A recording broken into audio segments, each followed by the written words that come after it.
계시록 17장 6절부터 오늘 13절인데 17장 계시록 17장 6절입니다.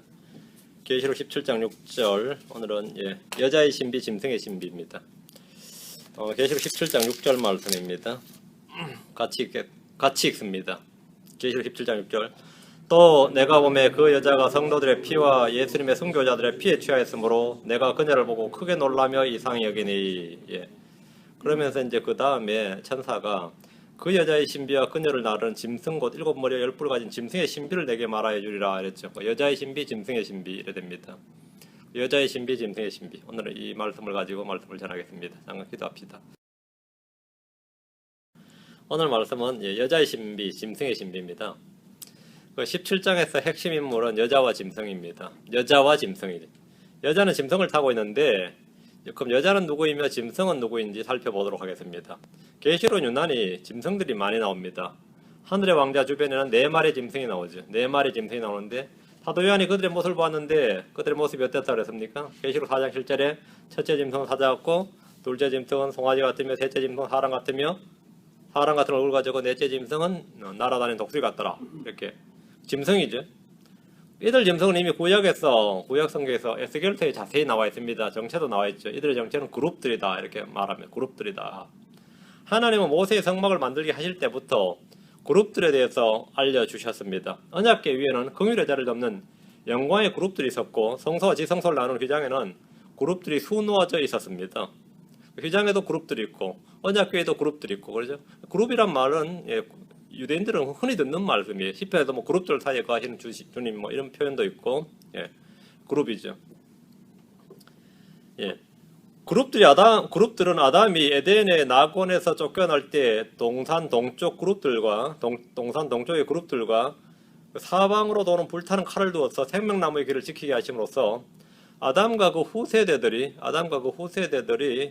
그룹들을 직접 보거나 또 그 존재에 대해서는 확실히 알고 있었습니다. 오늘날 인류의 거의 모든 민족들에 존재하는 그 에덴의 낙원에 대한 전설과 신화가 바로 여기서 유래합니다. 특징은 그런 신화들의 특징을 보면 생명나무 실과가 있고 그것을 지키는 어떤 괴물이 나오고요, 괴수가 나오고 그리고 그 땅에 대한 겁니다. 우리 한국 사람들이 제일 유명한 이 전설이라면 이제 무릉도원이죠. 무릉도원이라 그러죠. 어떤 낙원이 있다는 겁니다. 무릉도원. 그리스 신화에는 서쪽 끝에 헤스페레데스의 정원이 있다 이렇게 돼 있어요. 근데 거기에는 황금 사과가 있고 그것을 지키는 자가 있는데 100개의 머리 달린 괴물들이 나옵니다. 100개의 머리 달린 괴물. 그런 존재들이 나와요. 그 황금 사과라 그러고 한국은 복숭아, 천도 복숭아라 그러고요. 하여튼 생명나무 실과의 존재가 정확하게 뭔지 모르는데 서양 사람들은 좀 그래서 사과라 이야기하고 에이시언들은 이제 그걸 복숭아라 그러고 그랬죠. 중국의 산해경에는 서쪽으로 가면 옥산이라고 하는 곳에 서왕모가 불사약을 가지고 있다 이렇게. 근데 그 불사약을 가지고 있는데 복숭아 밭을 갖고 온다. 그 밭을 뭐라 그러냐면 도원이라 그럽니다. 도원. 그 도원 여기서 이제 무릉도원도 나오고 천도복숭아도 나오는 겁니다. 도원이라 그래서 그 도원경도 여기서 나오는 말이에요. 도원경 다 거기 나오는 그 전설이 다 거기서 나오는 말인데 불교에서도 비슷한 유래가 있어요. 불교에서는 이 서방정토란 말이 그겁니다. 들어보셨어요? 서방정토입니다. 서방의 끝으로 계속 달리면 끝을 가면 그 끝이 어디까지인지 모르지만 그들의 말에 따르면 서방의 끝에 극락이라고 불리는 세계가 있다는 겁니다. 그 서방에 아주 좋은 땅, 그게 정토입니다. 그게 바로 에덴의 낙원이에요. 정토가 있단 말이죠. 불교에서 사람들이 죽어서 극락 간다 그랬는데 사실은 극락은 죽어서 가는 것이 아니고 서방으로 그냥 가는 거예요. 이 땅 어딘가에 있는 겁니다. 그게 서방 정토예요. 그 산해경에 나오는 무릉도원이나 헤스페레드 정원이나 이게 전부 다 같은 이야기입니다. 왜 제가 이 이야기를 하냐면 이런 모든 이런 신화나 이야기들이 비슷하죠, 그죠? 그 종교 유사성이 있단 말이에요. 공통점이 있어요. 플롯이 거의 비슷하단 말이죠. 이렇게 종교의 공통점을 찾습니다. 이게 종교학자들이 하는 일이에요. 근데 왜 이런 종교의 공통점이 있느냐 하면 지금 지난주에 본문에 했던 모든 신화나 전설과 종교가 어디서 나왔다고요? 고대 바벨론에서 나왔단 말이죠. 그 의미가 같다는 거예요. 그러다 모든 가지한 것들의 어민이라 이렇게 나오는 겁니다. 세상의 종교들이 저마다 각기 자기 이야기를 하는 것 같지만 거기서 거기입니다. 거기서 거기에요. 종교들이 다 거기서 거기에 비슷비슷하지 않습니까? 이런 말을 하죠. 비슷비슷한 게 맞아요. 왜? 그 자식들이 다 같은 의미에서 나왔기 때문에 그래요. 그게 바로 계시록 17장 5절에 신비라 큰 바빌론이라 땅의 창녀들과 가지한 것들의 어미라. 가지한 것들의 어미라. 그 힌두교나 불교나 티베트 라마교나 거의 같습니다. 별 차이 안 나요. 이런 이야기 하나만 봐도 거의 비슷하네. 플롯이 거의 같네. 이런 게 나온단 말이죠. 창세기 기록들이 약간씩 변질되긴 했지만 비슷한 이야기들이 어느 민족이나 어디에서나 이렇게 나오는 것은 그런 이야기들 자신들이 쉽게 접했기 때문에 그것이 전래전래가 돼가지고 그렇게 나온 겁니다. 계시록에 나오는 이 하늘에 있는 짐승들은 그룹들로서 하늘에 있는 짐승들은 그룹들로서 천사들은 아닙니다. 그러나 반면에 땅에 있는 이 지금 여기 나오는 짐승들도 당연히 천사들이 아닙니다. 그때 다른 짐승들이단 말이죠. 자, 이들과 짝을 이루는 하늘에서 요한이 그룹들을 봤는데 짐승이라고 했는데 그거 짝을 이룬 짐승들이 있다면 지하에서 올라오는 짐승들입니다. 끝없이 깊은 구렁에서 올라오는 짐승들인데 또한 짐승이라 불리는 적그리스도가 있고 거짓 대언자라 불리는 거짓 대언자도 있습니다. 계시록 17장에 나오는 여자와 짐승은 어떤 관계인지 그들은 누구인지 성경을 통해서 그 정체를 정확히 알아보도록 하겠습니다. 6절입니다. 계시록 17장 6절. 또한 내가 보매 그 여자가 성도들의 피와 예수님의 순교자들의 피에 취하였으므로 내가 그녀를 보고 크게 놀라며 이상히 여기니. 예. 일곱째 천사가 요한을 불러서 광야로 데려가서 많은 물들 위에 앉은 큰 음녀가 받을 심판을 보여주었습니다. 일곱째 천사가 자기 금병을 하늘에 쏟아 부었을 때 큰 바빌론은 무너지고 심판을 받았습니다. 심판을 받았다 여기까지는 되는데 이 과정은 요한이 본 적이 없단 말이에요. 16장에서는 그 과정을 보여주는 겁니다. 하나님께서 큰 바빌론을 기억하시고 맹렬한 진노의 포도주잔을 주어 마시게 하셨다. 그 장면에 대한 구체적인 기록이 지금 17장과 18장 내용입니다. 큰 바빌론 어떻게 멸망했는가, 하나님 어떻게 큰 바빌론을 심판하셨는가 상세하게 기록되어 있습니다. 광야에서 본 여자의 모습은 흰색무도한 이름들로 가득하고 또 3절 흰색무도한 이름들로 가득하고 7머리와 10뿔 가진 주홍색 짐승이 앉았더라 했습니다. 여자는 자주색 옷과 주홍색 옷을 차려입었고 금과 보석들과 진주들로 꾸몄는데 가증한 것들과 자기의 음행으로 이래 더러운 것으로 가득한 그런 금자를 가졌다 이랬습니다. 그 여자는 자신을 꾸미고 치장하는 데는 아예 타의 추정을 불하는 여자고 엄청난 부자입니다. 자주색 옷과 주홍색 옷을 차려입은 것뿐만 아니라 금과 보석들과 진주들로 꾸몄는데 이는 돈 없는 여자들은 결코 할 수 없는 치장입니다. 행실은 음행이 그 특징입니다. 손에 든 금자리는 자기 음행으로 가득 채워졌기 때문입니다. 여자의 특징은, 종교의 특징은 신성모독입니다. 행실은 음행이고 종교의 특징은 신성모독인데 일반적으로 대부분의 종교는 신을 섬기고 경배합니다. 그 여자의 종교는 신성모독한 이름들을 가득하다 했습니다. 그녀의 이마에는 한 이름이 기록되어 있는데 그게 지금 17장 5절에 따르면 신비라 큰 바빌론이라 땅의 창녀들과 가장 같은 어미라 이렇게 기록되어 있습니다. 자, 이 여자가 누구냐 하는 겁니다. 이 여자는 한 인물이냐? 한 인물이 아닙니다. 한 단체도 아닙니다. 한 민족도 아니고 한 국가도 아닙니다. 이 여자는 한 도시니라. 17장 마지막 절에 그렇게 되어 있습니다. 또 내가 본 그 여자는 땅의 왕들 위에 군림한 저 큰 도시니라. 도시다 이거. 18절에 이 여자의 정체가 나오는데 내가 본 그 여자는 땅의 왕들 위에 군림하는 저 큰 도시니라. 도시니라. 성경에는 어떤 도시를 엄이라고 말하는 두 도시가 있습니다. 엄이라고 불리는 도시가 둘이 나오는데 지금 본문에 하나 나온 게 뭐죠? 큰 바빌론이죠. 땅의 창녀들과 가장 것들의 어민이라 했고 또 한 도시가 나오는데 갈라디아 4장 26절 갈라디아 4장 26절 이런 구절들은 이제 누가 뜻을 물으면 말이죠. 내가 너무 익숙한 구절이긴 한데 그걸 다 쉽게 답을 해주려고 하니까 뭔가 말이 좀 막히는 그런 구절 중에 하나가 이런 구절이에요. 갈라디아 4장 26절 같은 구절이에요. 갈라디아 4장 26절에 보면 그러나 위에 있는 예루살렘은 자유로운 자니 곧 우리 모두의 어머니라. 위에 있는 예루살렘은 도시입니다. 도시인데 우리 모두의 어머니라 이랬습니다. 땅에 있는 큰 바빌론은 땅의 창녀들과 가증한 것들의 어머니라 불리고 하늘에 있는 예루살렘은 우리 모두의 어머니라. 우리 모두는 크리스천들입니다. 우리 모두의 어머니라. 자, 크리스천들의 아버지 누굽니까? 예, 하나님 아버지라 그러죠. 하나님 아버지라 부르죠. 다른 거 없습니다. 크리스천들의 어머니가 위에 있는 예루살렘이라 그러면 이게 무슨 뜻이냐 그러면 좀 이상하단 말이죠. 어떤 도시를 일컬어서 성경이 지금 어머니라 그러는데 어머니라고 불리는 도시가 두 개 있다는 겁니다. 어머니라고 불리는 도시가 두 개 있는데 그게 무슨 말이냐? 땅의 창녀들과 모든 가장한 것들은 바빌론이 그 기원이고 모태입니다. 바빌론에서 모두가 났어요. 모두가. 모든 종교, 모든 철학, 모든 이교도들의 사상, 신성, 모독, 우상, 숭배, 가증한 것들, 음행 이런 모든 것들이 사실은 바빌론에 뿌리를 두고 있습니다. 한국의 토속 종교나 샤머니즘이나 뭐나 일본의 뭐 민속 종교든 중동의 민속 종교든 민족 종교든 무슨 종교도 사실 그 근원을 찾아서 올라가면 큰 바빌론이 뭐라고요? 그 의미라는 겁니다. 큰 바빌론이 그 의미다. 그래서 큰 바빌론이라는 데서 유래했다고 해서 큰 바빌론은 어머니다 이렇게 말한 겁니다. 어머니다. 반면에 모든 자유와 하늘의 백성, 하늘의 시민, 하나님의 자녀들은 위에 있는 예루살렘에서 나왔습니다. 모든 좋은 것들은 위에서 빛들의 아버지로부터 내려오는데 그게 본래 어디에 있었던 냐면 위에 있는 예루살렘에 있던 것들을 주님께서 내려보내 주신 것이다 말이죠. 크리스천들은 고향을 거슬러서 올라가면 그 근원은 하늘의 예루살렘입니다. 그리고 우리는 모두 다 하늘의 예루살렘 그 시온에 가서 살게 되는 겁니다. 우리의 고향이단 말이에요. 그게 우리의 본향이고 고향이다.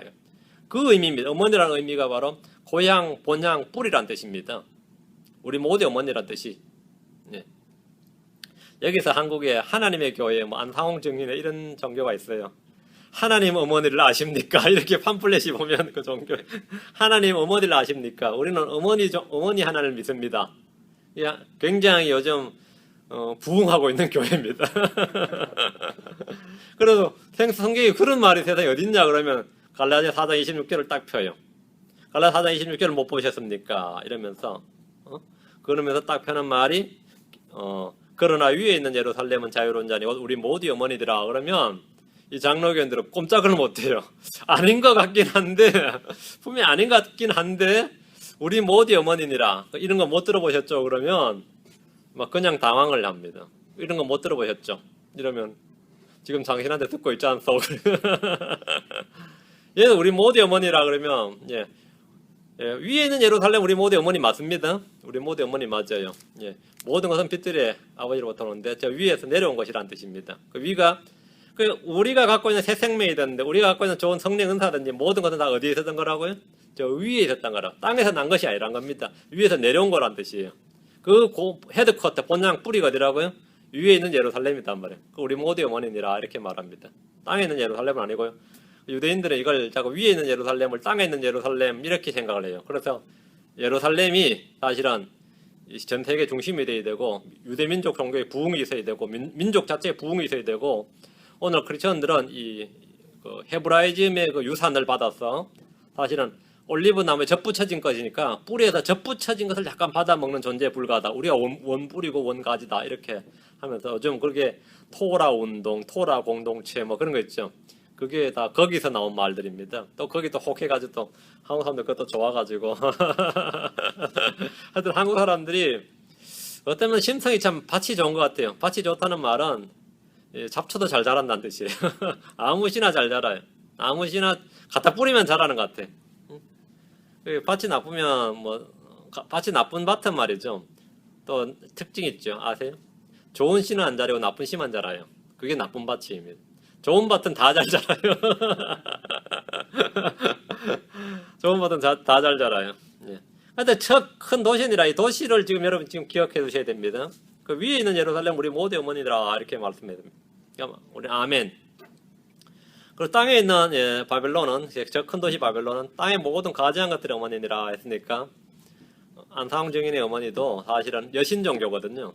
그 모든 여신 숭배 사상, 어머니 하늘 여왕, 어머니 종교, 뭐 마리아든 뭐든 간에 다이아나든 뭐든 간에 하늘의 여신, 뭐 하늘의 여왕, 여신에 관련된 여자를 높이는 모든 종교는 다 바빌론 종교가 특징입니다.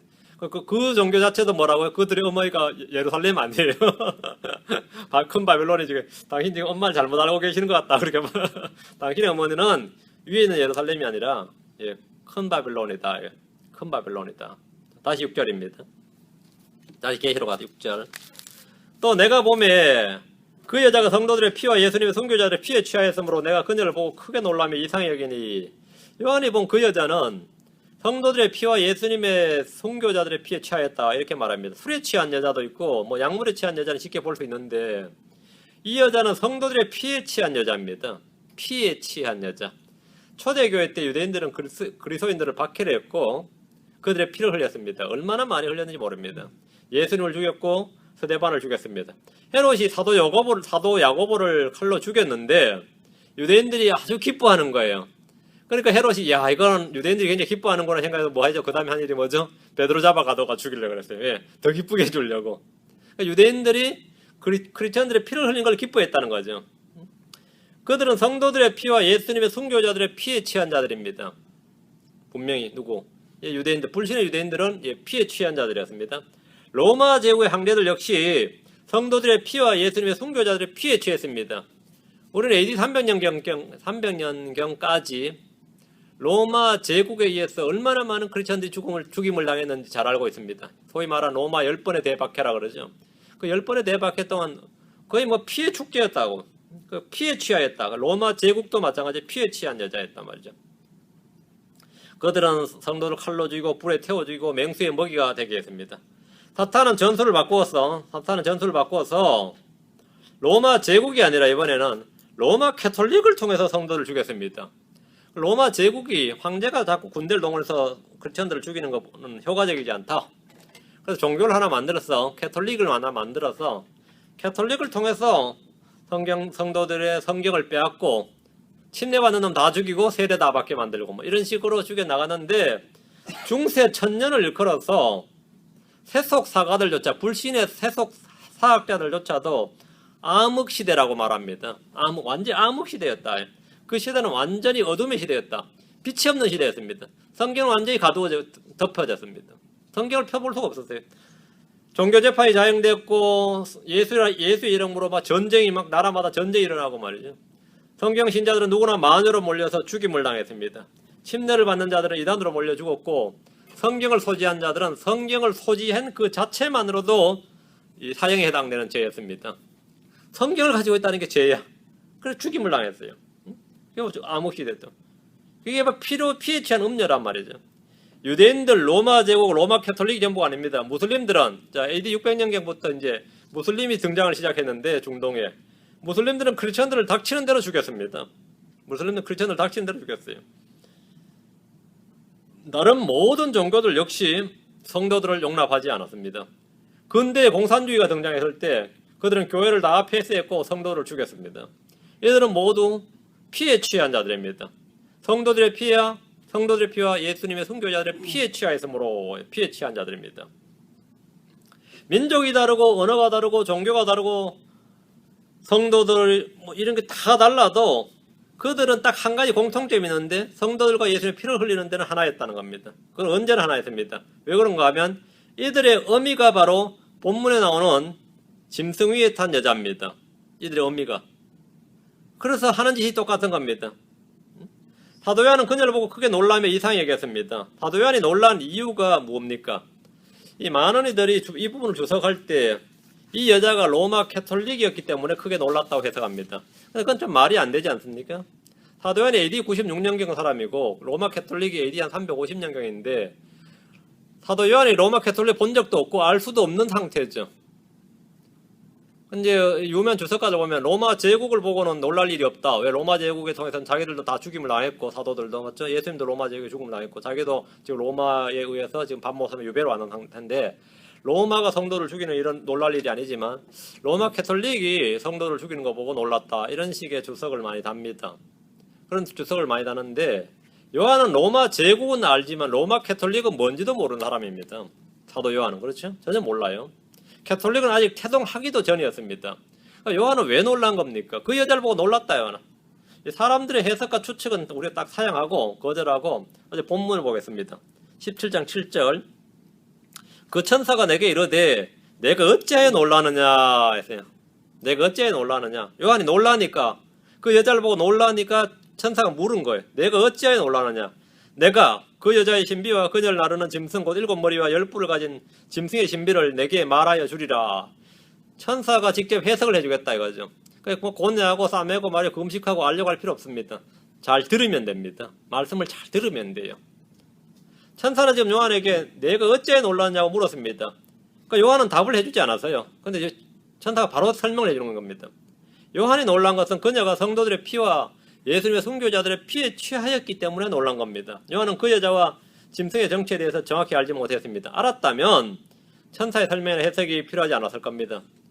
천사는 요한이 놀라는 걸 보고 그 여자의 신비와 짐승의 신비에 대해서 말해주리라 이렇게 했습니다. 듣고 나서 또 알고 나면 사실 전혀 놀랄 일이 아닙니다. 우리도 마찬가지입니다. 알기 전엔 다 놀라운 일도 알고 나면 다 이해가 되고 알고 나면 별거 아니죠. 알기 전엔 엄청 놀라운 일도. 천사는 요한에게 여자와 짐승 둘 다를 신비라고 지칭했습니다. 신비다. 신비란 말은 지금까지 알려져 있지 않았던 내용이다 이 말입니다. 이제 알려지면 이제 되는 거죠. 여자의 신비, 그녀를 나른 짐승의 신비, 이 두 가지 신비입니다. 큰 바빌론의 신비라고 그러죠. 이거를 합쳐서 여자도 신비고 짐승도 신비인데 여자는 지금 이 여자는 성도들의 피에 취했고 짐승은 그 여자를 태우고 나릅니다. 짐승을 타고 나르니까 이 짐승은 7머리와 10뿔을 가진 짐승인데 7머리와 10뿔을 가진 짐승의 신비가 누구인지 쉽게 알 수 있습니다. 7머리와 10뿔을 가진 짐승은 이미 구약에서 반복적으로 예언된 말씀입니다. 자, 다니엘서 7장으로 갑니다. 다니엘서 7장 계시록 13장 1절 두 구절을 같이 비교해서 한번 봅시다. 다니엘서 7장 7절 계시록 13장 1절 다니엘 7장 7절 이 일 뒤에 내가 밤에 한상들 속에서 보는데 보라 넷째 짐승은 두렵고 무서우며 힘이 강하고 또 큰 쇠이빨을 가지고 있어서 삼키며 산산조각 내고 그 나머지를 자기 발로 짓밟더라. 그 짐승은 그것 전에 있던 모든 짐승과 다르고 또 10뿔을 가졌더라. 10뿔을 가졌더라. 여기다가 넷째 짐승이다가 10뿔을 가졌더라. 이 볼에다가 주목을 하시고요. 다음 계시록 13장으로 넘어오세요. 넷째 짐승이라고 하는 이 짐승이 바로 요한이 본 10뿔을 가진 짐승이었습니다. 계시록 13장 1절 내가 바다의 모래 위에 서서 보니 바다에서 7머리와 10뿔을 가진 한 짐승이 일어나더라. 그의 뿔들 위에는 10개의 관이 있고 그의 머리들 위에는 흰성모독하는 이름이 있더라. 10뿔이 나오죠. 10뿔을 가진 한 짐승이 일어나더라. 바다에서 올라온 짐승이죠. 예. 이 짐승은 바다에서 올라온 짐승인데 우리가 적그리스도라고 이미 배웠습니다. 적그리스도입니다. 자, 다시 그럼 계시로 가서 자 17장 가서 17장 8절 내가 본 그 짐승은 이제 설명이 나옵니다. 짐승이 먼저 설명이 나오고 다음 여자가 나옵니다. 짐승이 먼저예요. 내가 본 그 짐승은 전에 있었다가 지금 없으나 앞으로 바닥 없는 구덩이에서 올라와 멸망으로 들어갈 자니라. 땅에 가는 자들로서 세상의 창건 이후로 이름이 생명책에 기록되지 않은 자들이 전에 있었다가 지금 없으나 여전히 있는 그 짐승을 보고 놀라리라. 천사는 먼저 짐승에 대해서 말을 해줬습니다. 요한이 본 짐승은 전에는 있었다가 지금은 없으나 앞으로 바닥 없는 구덩이에서 올라와 멸망으로 들어갈 자입니다. 이 정도 설명이면 알아들을 수 있습니다. 우리는 못 알아들을지 몰라도 사도 요한은 쉽게 알아들을 수 있습니다. 어떻게 해요? 바닥 없는 구덩이, 멸망 이 말 한마디면 충분합니다. 이 짐승은 적그리스도입니다. 이미 앞에서 이 짐승의 이름까지 우리가 들었기 때문입니다. 앞으로 계시록 9장 11절에 이 짐승의 이름이 나오죠. 요한은 이미 앞에서 다 본 게 있습니다. 그러니까 쉽게 이 정도만 말해도 딱 알아듣는 거죠. 그것들을 다스린 왕이 그것들에게 있었는데 그는 바닥 없는 구덩이의 천사니라. 여기 바닥 없는 구덩이가 딱 나왔었죠. 그의 이름은 히브리 말로는 아바도니오, 그리스 말로는 아폴리온이니라 했습니다. 바닥 없는 구덩이의 천사가 나왔고 이 존재에 대해서 이미 앞에서 봤습니다. 이미 봤고 들었어요. 충분히 들었습니다. 거기다가 또 하나 힌트가 있습니다. 그게 뭐죠? 요한은 멸망의 아들, 멸망으로 들어갈 자란 말을 통해서 이 자가 누군지 충분히 알아들었습니다. 자, 요한복음 17장 12절, 데살로니가후서 2장 3절, 요한복음 17장 12절, 요한복음 17장 12절. 내가 그들과 함께 세상에 있을 때에 아버지 이름으로 그들을 지켰나이다. 아버지께서 내게 주신 자들을 내가 지켰고, 여기다 언더라인. 멸망의 아들 외에는 그들 중에 하나도 잃어버리지 아니하였으니 이것은 성경 기록을 성취하려 함이니이다. 주님께서 누군가 한 명을 일컬어서 멸망의 아들 외에는 이렇게 말했습니다. 그렇죠? 12제자 중에 한 명은 뭐라고요? 예, 하나님의 아들이 아닙니다. 멸망의 아들입니다. 멸망의 아들이다 했습니다. 자, 다음에 데살로니가후서 2장 3절입니다. 주님께서 제자들 중에 한 명을 멸망의 아들이라고 부르셨고 그가 누구인지는 제자들이 아니라 뭐 크리스천들도 다 아는 사실입니다. 쉽게 다 아는 사실입니다. 가룟 유다입니다. 가룟 유다는 주님께서 마귀라고 말씀하셨습니다. 너희 중 하나는 마귀니라 하셨고 이 사람은 멸망의 아들입니다. 그는 죽을 때 자기 자신의 처소로 갔습니다. 그것은 바로 어디입니까? 깊은 구덩이였습니다. 예, 그것은 깊은 구덩이입니다. 데살로니가후서 2장 3절. 데살로니가후서 2장 3절. 이 성경 자체만 펴서 그 자체만 이렇게 이해하고 받아들이면 사실 아무것도 아닌데 이런 이야기를 이제 처음 들어보는 분들은 뭐냐면 혹시 이단 아니시냐 그러고 막 그러죠. 혹시 이단 아니시냐 그거 말씀 믿는 게 어떻게 이단이냐. 어제 제가 인터넷에 우연치 않게 이제 뭐 자료를 찾다가 말씀 침례교회 거라고 해서 나와서 아 우리 교회인지 아니면 우리 교회 이름이 똑같은 교회인지 생각이 나서 이렇게 눌러보니까 어떤 사람이 이제 우리 교회 자료를 자기한테 보내줬는데 너무 이상해가지고 이단 연구소에 문의를 한 거예요. 이 교회는 이단인가 아닌가. 뭔가 냄새는 나는데 잘 모르겠어요. 그게 답변이더라고요. 뭔가 냄새는 나는데 아유 나 참 기가 찼어. 데살로니가후서 2장 3절 계속 주시해서 살펴보겠습니다. 뭐 그렇게 답변을 해놨더라고요. 계속 앞으로도 계속 주시해서 이 교회가 이단인지 아닌지 살펴보겠다고. 감시자들이 있어요. 데살로니가후서 2장 3절 아무도 어떤 방법으로든지 너희를 속이지 못하게 하라. 먼저 떨어져 나가는 일이 일어나고 저 죄의 사람 여기 언더라인 저 죄의 사람 곧 멸망의 아들이 드러나지 아니하면 그날이 이르지 아니하느니라. 자, 죄의 사람 멸망의 아들하고 딱 나오죠. 그러고 나서 그 사람이 누군지가 4절에 나오죠. 그는 대적하는 자여 또 하나님과 불리거나 혹은 경배받는 모든 것 위로 자기를 높이는 자로서 하나님처럼 하나님 성전에 앉아 자기가 하나님인 것을 스스로 보이느니라. 하나님 성전에 앉아서 자기가 하나님 것을 보이는 사람, 그 사람이 누구죠? 멸망의 아들이에요. 멸망의 아들, 주님께서 멸망의 아들이 누구라 그랬어요? 예, 가룟 유다라 그랬어요. 이게 뭐 별거 아닌, 내용은 별거 아니고 사실 이야기는 어렵지 않습니다. 이제. 근데 믿기 어려워하는 분들이 많습니다. 믿고 싶어 하지 않는 거죠. 이걸 믿어버리면 곤란하니까 가룟 유다도 회개했으면 얼마나 좋을까 이런 설교해야 되는데 그런 내용을 이제 우리 주님께서 회개를 못 시키셔서 회개를 안 시킨 게 아닌 겁니다. 다른 제자들도 다 똑같이 배교하고 주님 배반하고 부인하고 했습니다. 나머지 11 제자들도 다 가룟 유다만 죄 지은 거 아니에요. 정도의 차이는 있겠지만 다들 거기서 거기입니다. 주님께서 멸망의 아들을 왜 넣으라고 멸망의 아들을 했는데 사도 요한이 지금 천사가 딱 설명할 때 지금 다시 8절로 왔어요. 17장 8절에서 내가 본 그 짐승은 전에 있었다가 지금 없으나 앞으로 바닥 없는 구덩이에서 올라와 멸망으로 들어갈 자니라. 멸망으로 들어갈 자 여기 다음에 바닥 없는 구덩이 이거는 딱 나올 때 간단하게 요한이 알아듣는 겁니다. 쉽게 알아들었습니다. 천사가 언급한 이 짐승은 앞으로 끝없이 깊은 구덩이에서 올라와서 멸망으로 들어갈 자다 이렇게 말합니다. 끝없이 깊은 구덩이에서 올라와서 멸망으로 들어갈 자다. 이 부분에 대한 아주 인기 있는 해석, 이 8절에 대한 인기 있는 해석, 또 우리 이거는 일반 장로교가 아니라 우리 킹제임스 성경 교회 내, 이 교회들 내에서도 아주 인기 있고 마치 정통 해석처럼 느껴지는 것, 그런 해석이 뭐냐면 가룟 유다가 전에 이 땅에서 있었다 이거예요. 언제? 공생 사역 기간 동안 3년 반 동안 이 땅에 있었다. 그러다가 지금은 교회 시대는 이 지금은 교회 시대로 보고요. 지금은 교회 시대는 이 자살을 했죠. 죽어서 자기 처소로 갔다가 지금 없는 거죠. 그리고 앞으로 대환란 때에 이 땅에 다시 올라온다. 이게 지금 현재도 아마 계시록 17장을 해석할 때 8절은 다 그렇게 해석을 하고 뭐 이거 모르는 사람은 뭐 바보다 이 정도로 그거 얼마나 쉬우냐. 전에는 있었다가 지금 없으나 앞으로 올라올 자니까 공생의 사역 기간에 있었다가 지금은 자살해서 자기 처소로 갔다가 대환란 때는 다시 올라올 자다. 이렇게 해석을 하면 쉽죠.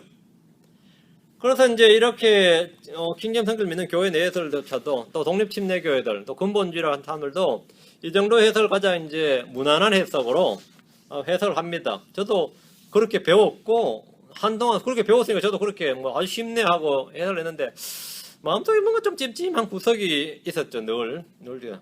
지금 사도 요한이 어디에 있습니까? 지금 사도 요한이 영안에서 옮겨졌죠. 7째 천사가 불러서 영안에 옮겨서 광야로 갔단 말이죠. 대환란 중에 있죠, 지금 사도 요한이.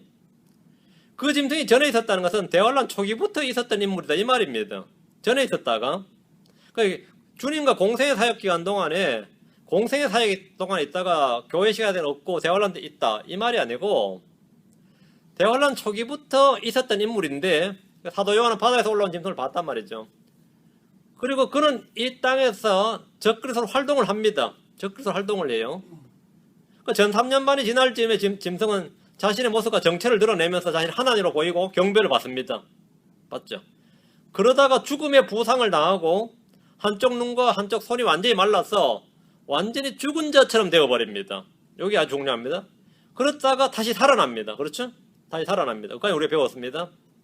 근데 이 후로 특징이 다시 살아나서 더 활개치고 막 이렇게 자신을 착 보이는 게 아니라 죽었다가 다시 살아났을 때에 활동하는 인물이 누구냐면 거짓 대언자였어요. 거짓 대언자가 짐승의 형상을 만들고 거기에 경배하게 하고 맞죠? 그 짐승의 짐승의 표를 받게 하고 그때부터 거짓 대언자가 막 사역을 합니다. 짐승을 위해 형상을 만들고 사람들에게 표를 주고 막 짐승의 표를 받게 하고 그렇죠? 분명히 그렇게 되어 있습니다. 짐승이라고 불리지만 물론 그는 한 사람입니다. 우리 계시록 13장 8절에 짐승이라고 불리는 한 사람이 계시록 13장 8절에 보면 뭐라 되세요? 땅에 거하는 모든 자들과 세상에 창건 이후로 죽임을 당한 어린 양의 생명책 이름이 기록되지 않는 자들이 그에게 경배하리라 나오죠. 자, 근데 요 사람인데 밑에 보세요. 계시록 13장 18절 여기에 지혜가 있으니 지각이 있는 자는 그 짐승의 수를 세워볼지니라. 그 짐승의 수를 세워볼지니라. 그것은 어떤 사람의 수요? 그의 수는 666이니라. 짐승은 사람이다 이래 나와요. 짐승은 사람이다. 짐승은 짐승이다가 아니라 짐승은 사람이다. 그 짐승은 태워보면 수가 666이다. 이렇게 분명히 나옵니다. 그 짐승의 수는 어떤 사람의 수고 그의 수고 그 수는 666입니다. 이때 짐승은 무대에서 사라집니다. 짐승은 얼마 동안 그 모습을 드러내지 않고 거짓 대언자를 통해서 일합니다. 짐승은 사라지고 그리스도께서 공생을 마치시고 이 땅을 떠나서 사람들에게 보이지 않듯이 짐승은 이 땅 어디에서도 보이지 않습니다. 분명히 죽었다는 소리 듣고 다시 살아났다는 소식은 들었는데 다시 살아났다고 그러는데 그 이후부터 누가 활동하죠? 거짓 대언자가 활동을 한단 말이죠. 우리 주 예수 그리스도께서 죽음을 당하시고 부활하신 후에 분명히 살아나셨다는 소문은 쫙 퍼졌는데 그렇죠? 살았다는 소문 퍼졌는데 예수님이 땅에 보이지 않는단 말이죠. 땅에 보이잖아요. 하늘 부활 후에 없어졌다만 하늘로 올라가 버리셨단 말이죠. 마찬가지로 짐승 위에 있는 여자는 짐승을 타고 일하는 여자인데 성령께서 예수님이 이 땅에 없는 동안에 지금 사람들 속에서 역사하는 이 세상에 역사하시죠. 일하시는 것처럼 짐승이 죽음에서 일어났을 때 짐승은 사라지고 보이지 않고 거짓 대언자가 막 역사합니다. 성령의 카운터파트라 말이죠. 비슷하게 플롯이 거의 비슷하죠. 짐승 위에 있는 여자는 짐승을 타고 일하는 여자를 말하는데 짐승이 직접 일하는 것이 아니라 그녀가 이 땅 위에서 모든 일을 하는 것임을 보여줍니다. 짐승이 일하는 게 아니라 여자가 일을 해요. 그러나 바닥 없는 구덩이에서 다시 올라옵니다. 그게 언제입니까? 그게 언제냐면 계속 11장으로 갑니다. 7절 두 증인이 42개월에 42달 동안에 증언을 마칠 때쯤에 누군가가 올라온단 말이죠. 계시록 11장 7절 그들이 자기들의 증언을 마칠 때에 바닥 없는 구덩이로부터 올라오는 짐승이 여기 나와요. 여기 밑줄 바닥 없는 구덩이로부터 올라오는 짐승이 그들을 대적하여 전쟁을 일으켜 그들을 이기고 그들을 죽이려니 42개월 대언을 하고 마칠 때쯤에 바닥 없는 구덩이에서 뭐가 올라왔다? 짐승이 올라왔다 그랬어요. 근데 그 짐승이 지금 계시록 17장 8절로 다시 가서 비교를 해보세요. 내가 본 그 짐승은 뭐라고요? 앞으로 언제요? 두 대언자가 42달 동안 증언을 하고 마칠 때쯤 할 때 그때예요. 앞으로 바닥 없는 구덩이에서 올라와 멸망으로 들어갈 자니라 이 말이에요. 앞으로. 그렇죠? 그런데 이번에 짐승은 바닥 없는 구덩이에서 올라왔을 때는 아주 놀라운 권능을 부여받아서 하나님의 두 대언자, 하나님의 대언자들, 모세와 엘리야와 같은 권능을 가지고 그 두 대언자를 죽입니다. 예수 그리스도는 하늘로부터 권능을 가지고 재림을 하시는데 그 전에 마귀는 바닥 없는 구덩이에서부터 용에게 사탄에게 권능을 받아서 올라오는 겁니다. 재림하는 겁니다. 그러니까 위에서 재림하는 존재가 있고 아래에서 재림하는 존재가 있다 이거죠. 위에서 재림한 존재가 예수를 쏘고 아래에서 또 재림한 존재가 누구라고요? 사탄이다 이 말입니다. 주님께서 이 땅에 오실 때 그는 다시 멸망으로 들어가게 됩니다. 여기서 멸망은 영원한 불못으로 던져지는 걸 말하는데 계시록 19장 20절 사건입니다. 19장 20절 보시면 계시록 19장 20절 짐승이 잡히고 또 그 앞에서 기적들을 행하던 거짓 대언자도 그와 함께 잡혔는데 그는 짐승의 표를 받은 자들과 그 형상에 경배하던 자들을 기적들로 속이던 자더라. 이 둘이 산채로 유황으로 불타는 불호수에 던져지고 죽었다 이 말입니다. 이게 바로 멸망으로 들어간다는 말입니다. 그럼 이제 계시록 17장 8절 다시 보세요. 완벽하게 해석이 되죠. 내가 본 그 짐승은 전에 있었다가 지금 없으나 대환란 초기에 있었다가 죽임을 당했고 잠시 안 보였다가 42개월 두 대언자가 정을 마실 때 바닥 없는 구덩이에서 올라왔어. 아마겟돈 전쟁을 일으킨 다음에 뭐하죠? 두 증인을 죽이고 아마겟돈 전쟁을 일으킨 다음에 주님의 칼에 멸망을 당해서 어디로 들어간다고요?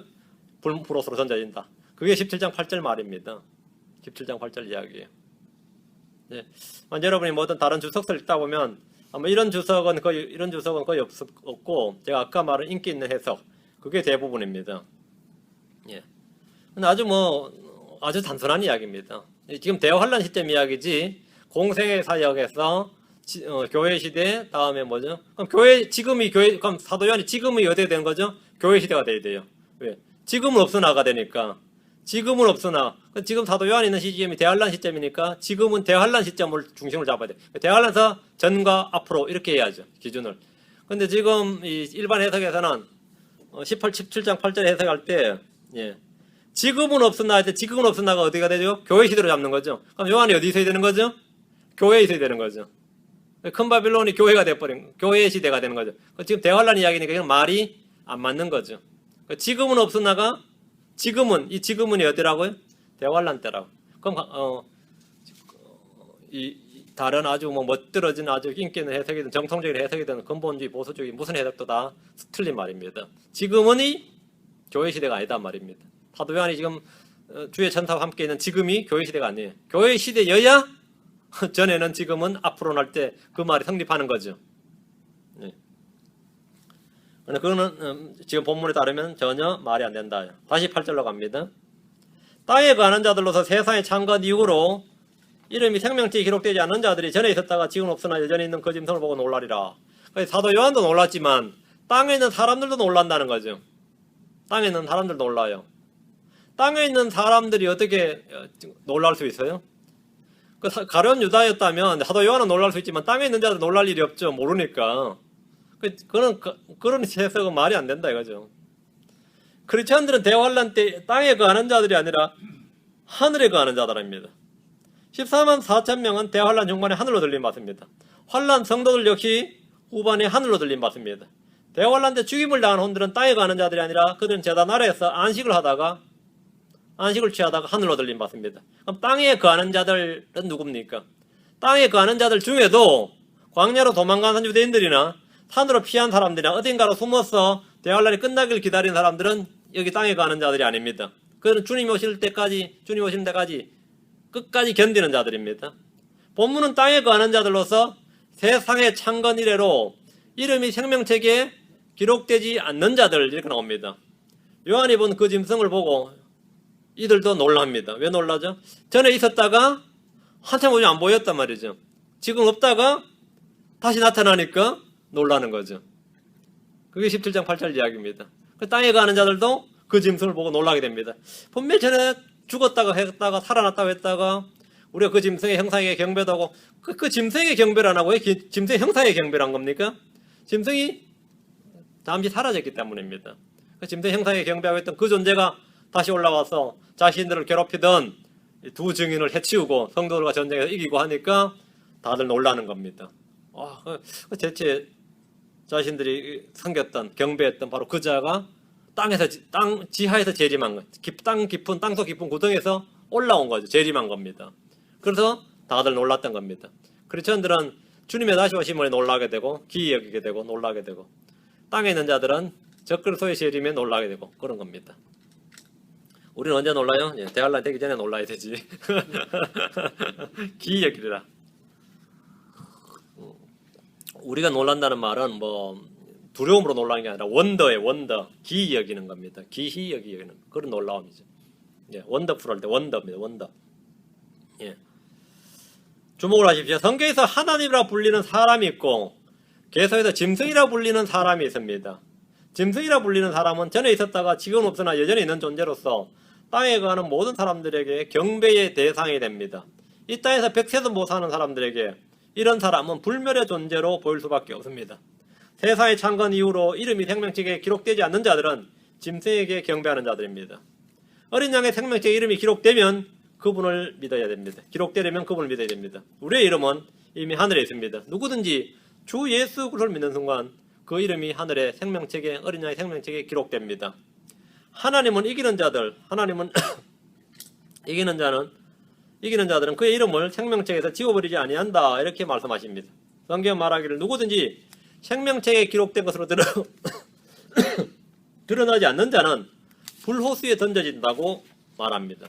어린 양의 생명책에 기록되지 않는 자들은 예루살렘에 들어갈 수가 없습니다. 9절입니다. 계시록 17장 9절. 여기에 지혜 있는 생각이 있으니 그 일곱 머리는 그 여자가 있는 일곱 산이라. 해석이 딱 나오네요. 여기에 지혜 있는 생각이 있으니, 이 지혜라는 말이 지금 계시록에서는 짐승의 정체를 파악하는데 지혜가 있어야 된다는 겁니다. 그 수는, 그 짐승의 수를 세어보라. 그건 어떤 사람의 수리? 666이니라. 그것도 지혜였어요. 맞죠? 그것도 지혜였고. 지금 여기도 뭐라고요? 그 일곱 머리는 그 여자가 앉아있는 일곱 산이라. 이번 이 구절도 아주 또 정통진 해석가 아주 인기 있는 해석을 제가 또 소개해드리겠습니다. 짐승의 일곱 머리는 일곱 여자가 앉아있는 일곱 산이다, 이렇게 맞죠? 일곱 산이라고 했어요. 이 도시는 일곱 산 위에 있습니다. 이 도시 일곱 산 위에 있어요. 덕분에 이 도시는 로마를 말하는 것이다, 이렇게 말합니다.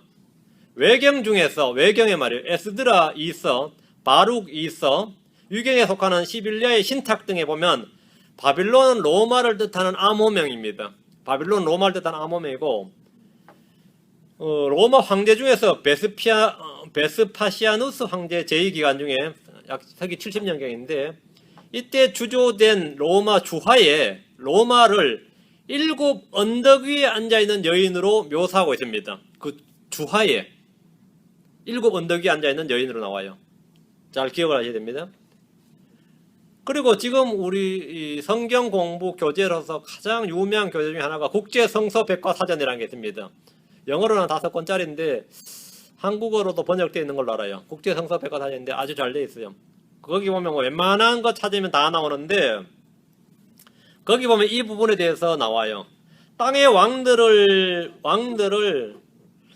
지배하는 왕권을 가진 큰 도시며 일곱 산이 올려져 있다는 점, 부패와 타락과 성도들의 박해 등에 관한 말씀을 볼 때 로마는 어떤 도시보다 이 구절의 특성에 잘 맞는 도시다, 이렇게 그 성서백과사전에 설명이 되어 있습니다. 이런 이유로 오늘날 대부분의 신학교와 교회에서는 이 도시를 로마라고 확증합니다. 그것도 뭐 장로 같은 데는 그렇지 않고 이 나름 정통 근본 보수라고 하는 교회들에서 그렇게 말합니다. 그리고 우리 킹제임 성경 믿는 진영에서도 여기는 로마다 이거야. 그럼 그 근거가 뭐냐면 그 여자가 앉아있는 일곱 산이라. 일곱 산 위에 앉아있는 여자, 일곱 산 위에 있는 도시가 지구상에 무엇이냐, 뭐 이렇게 되는 거죠. 그래서 로마라고 확증을 하고 지도를 살펴보라, 뭐 신문을 펴보라, 뭐 이러면서 이것도 모르는 바보는 없을 것이다, 뭐 이러면서. 자, 잘 보세요. 여자는 짐승 위에 앉아 있습니다. 맞아요? 본문에 따라 여자는 짐승 위에 앉아 있어요. 짐승의 머리에 뭐가 있어요? 7개. 짐승의 머리가 지금 7개예요. 그 짐승의 머리가 7개의 머리가 있고, 여자가 앉은 7머리는 짐승의 머리의 수입니다. 짐승의 머리의 수라고. 짐승이 누구라고 하는 거야? 짐승이 어떤 사람이라 했잖아. 짐승의 머리랬죠. 여자의 머리가 아니고 짐승의 머리라고, 이게 지금. 짐승의 머리가 7산이에요. 짐승의 머리가. 본문에서 7산은 어떤 도시의 위치를 알려주는 산이 아닙니다. 7머리는 7산인데 여자가 아니라 짐승의 머리입니다. 잘 보세요. 여자의 발도 아니고 여자의 머리도 아니고 짐승의 머리라고요. 여자는 큰 바빌론이라고 그랬죠. 큰 바빌론이죠.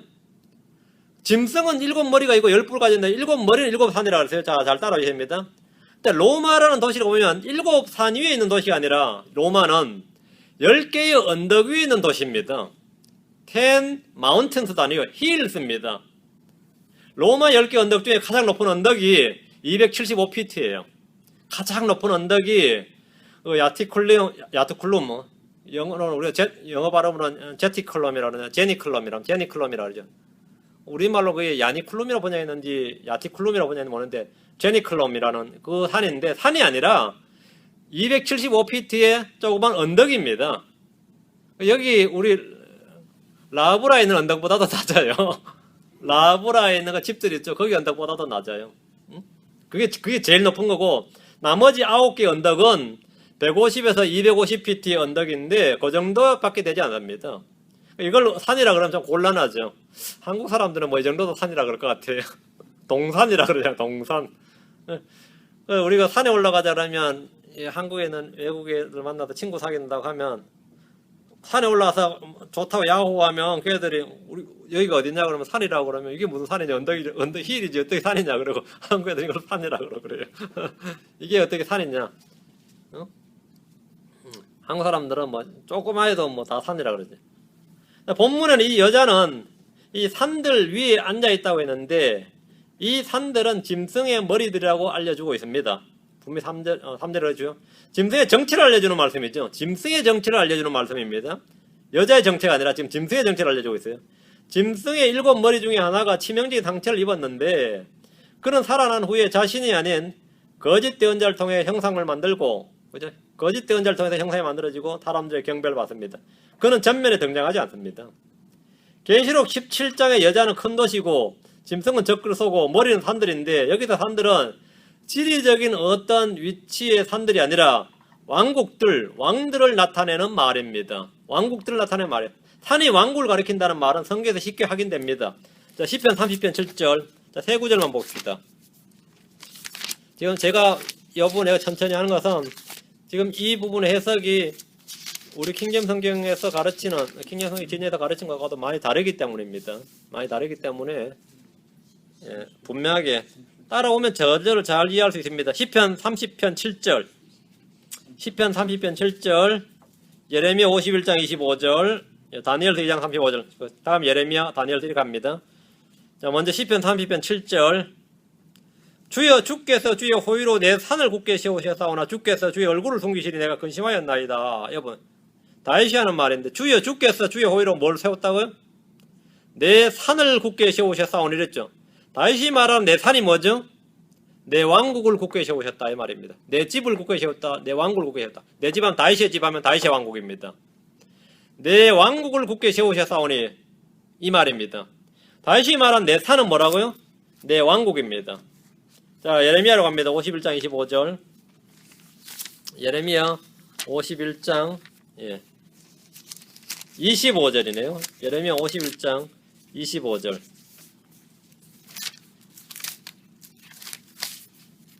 동준님 잘 찾고 있네요. 잘하고 있네. 예레미야 51장 25절. 주가 말하노라. 온 땅을 멸하는 멸망의 산아. 여기 온 땅을 멸하는 멸망의 산아. 이런 산이 있어요? 멸망의 산아. 보라, 내가 너를 대적하노라. 내가 내 손을 내 위로 내밀어 너를 바위들로부터 굴러내리게 하고 너를 불탄 산이 되게 하리니. 여기 불탄 산, 여기 밑줄 언더라인 하시고 그 위에 멸망의 산. 멸망의 산이 누구의 산이죠? 멸망이라 불리는 자의 왕국입니다. 누구요? 적그리스도의 왕국이라고요. 불타는 산 마찬가지입니다. 심판을 받아 불타는 산, 불타는 왕국입니다. 다니엘서로 갑니다.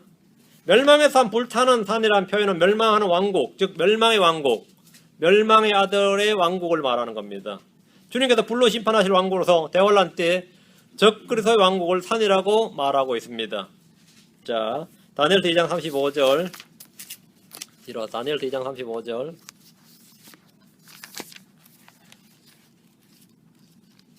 제가 7산이 뭔지를 지금 말씀드린 겁니다. 다니엘서 2장 35절. 그때 새와 진흙과 녹과 은과 금이 다 산산조각 났어 여름 타작마당에 겨같이 되어 바람에 쓸려가므로 그것들의 자리를 찾지 못하였고 그 형상을 친 돌은 뭐가 되었다? 큰 산이 되었다. 큰 산이 되고 온 땅을 채웠나이다. 친 돌은 예수님입니다. 큰 산이 되었다. 하늘의 왕국이 되었다는 겁니다. 큰 산이다. 큰 왕국, 하늘의 왕국. 그 소위 왕국이 되었다 말이죠. 큰 왕국이 되었다. 큰 산이 되어 온 땅을 채웠나이다. 산이 뭐라고요? 왕국이라고요. 산이 왕국입니다. 이건 뭐 별로 어렵지 않습니다. 아주 쉽습니다. 그렇죠? 큰 산이 이 땅에 세워질 그리스도의 왕국인데 하늘의 왕국입니다.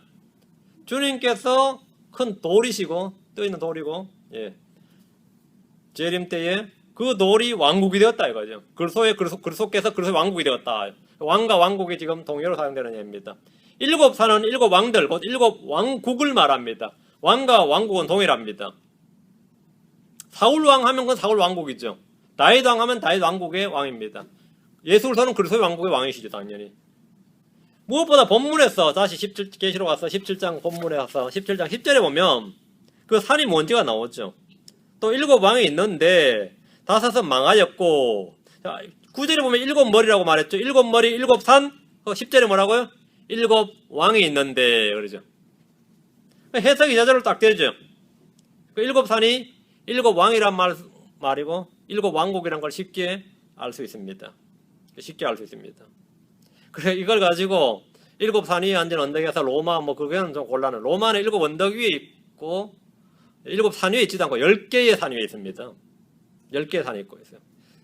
알겠죠? 그러니까 바빌론을 로마라고 하는 것은 말이 안 된다 이 말입니다. 이렇게 저렇게도 해석이 안 되는데 저도 이게 오랫동안 그렇게 배워와가지고 저도 이제 우리 집 사람한테 이렇게 가르쳤고 또 다른 사람들도 이렇게 가르치면서 뭔가 찜찜해가지고 내가 계시록 강의를 사실은 못했어요. 몇 가지 해결이 안 되는 게 있다. 그래서 자꾸 저한테 계시록 강의 좀 해달라 그러면 제가 몇 년 전부터 계시록 강의를 할 수 있었어요. 근데 안 했던 게 해결 안 된 게 몇 개 있었어요. 해결 안 된 게 뭐냐면 마음에 찜찜한 게 뭐가 있었다는 거지. 마음에 찜찜한 게 분명히 아닌 것 같은데 너무나 강력하게 이렇게 주장을 하고 정통 해석이 되는데 문제는 뭐 그런 해석이 장로교 해석이면 내가 싹 무시해버리면 되는데 먼저 믿더니 킹제임스 성경 믿는 사람들이 그렇게 말하니까 저도 함부로 이렇게 못했던 거예요. 그러다 지금은 이제 내가 맞고 네가 틀리다 그러면은 욕먹을지 몰라도 해결이 된 거예요. 그게 아니다. 그게 아니다. 성경이 그 말이 전혀 아니다. 누가 어떤 유명한 사람들이 뭐라고 말했든지 간에 그게 아니다. 제가 지금 그 이야기를 하고 있는 겁니다. 지금 본문에 따르면 그렇습니다. 그렇죠? 그래서 제가 10절 바빌론은 바빌론이고 문자 여기다 바빌론이고 로마가 아니다. 그랬어요. 그리고 여기서 도시는 뭐지? 해석이 지금 그 자체가 나오기 때문에 우리가 따로 해석할 필요가 없다는 겁니다. 해석할 필요가 없어요. 저절로 여러분 그냥 보면 아는 겁니다. 이거 이해가 뭐 지금 제가 강의를 듣는 사람은 이해가 다 될 겁니다. 이거 이해가 안 될 수가 없습니다. 자, 10절입니다. 또 일곱 왕이 있는데 다섯은 망하였고 하나는 있으며 다른 하나는 아직 오지 아니하였으되 그가 오면 반드시 잠시 동안 머물리라 했습니다. 일곱 산을 일곱 왕이라고 말합니다. 산은 왕국을 나타내는데 왕이 왕국을 대표합니다. 일곱 왕이 있는데 다섯은 망하였다 그랬습니다. 그 짐승이 일곱 머리가 있다 그랬죠. 일곱 머리가 짐승이 한 마리가 있는데 그 괴물처럼 머리가 일곱 개다 이게 아니라 일곱 왕이 이게 한상으로 본 것인데 일곱 왕이 동시에 일곱 개가 아니라 순차적으로 일곱 개예요. 그 요한이 받을 땐 사실은 머리는 한 개였던 거죠. 순차적으로 일곱 왕이 있는데 다섯은 망하였단 말이죠. 왕이 일곱이 있었는데 다섯은 망하였다. 그리고 다른 하나는 아직 오지 아니하였다 그러죠. 그가 오면 반드시 잠시 동안 머물리라. 여섯 번째는 지금 아직 오지 않았는데 잠시 동안 머물 것이고 지금 그 이야기죠. 일곱 산을 일곱 왕이라고 말했고 산은 왕국을 나타내는 왕인데 왕이 다섯이 망하였다는 거죠. 이건 역사적인 이야기란 말이죠.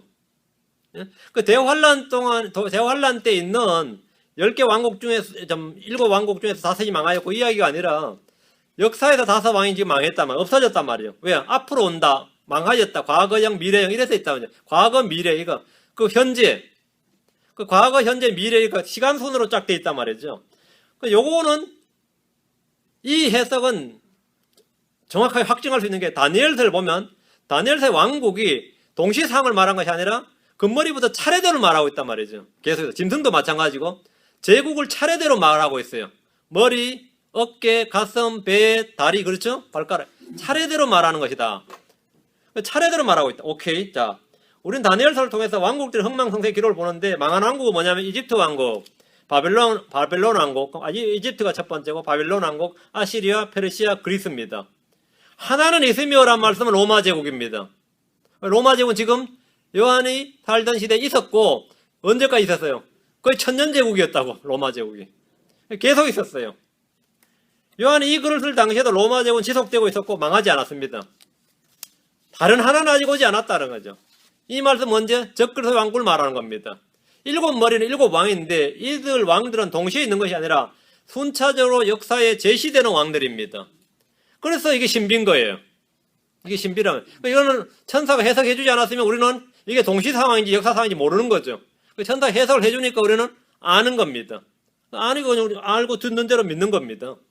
천사가 해석을 해주는데도 불구하고 이 해석을 안 믿고 지들이 연구해서 다른 해석을 한다는 건 다 거짓말인 거죠. 그래서 7째, 8째는 번째가 나오는 거죠. 동시 상황이면 째라는 말이 나올 수가 없는 거죠. 7째, 8째라는 말은 뭐죠?